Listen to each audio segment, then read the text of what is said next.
My group talked about bots and narratives.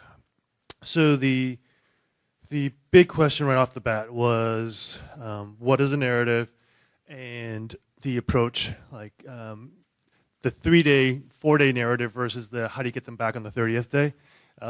Pretty much everyone in the meeting said, 30-day problem, still trying to figure it out. Amy Jo had some pretty good experience from the gaming world to share with the team on how gaming MMO and their use of bots helps get retention in a 30-day period.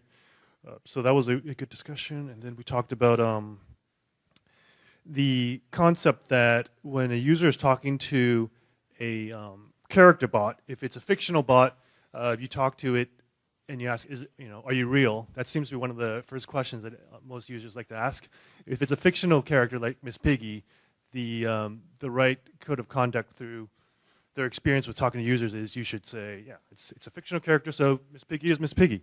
But if it's Jennifer Lawrence, what the in-person guys found was that it's better to say, I am a virtual Jennifer Lawrence that loves to talk to fans. And the surprising response he got back was 90% of the people that responded says, I love you, as the next thing. So it's a little unintuitive, but it makes sense from a fan's context. I would say there was a lot of kind of brainstorming and narrative structure. Is it directed?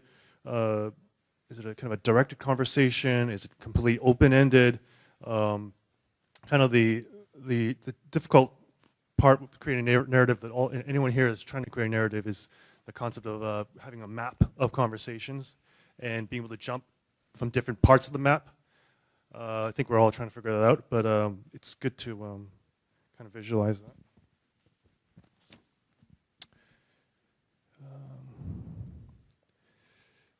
And I think the last part of our conversation was more on gamification, how to bring the principles that a lot of the Amy Jo's experience with building bots with MMOs.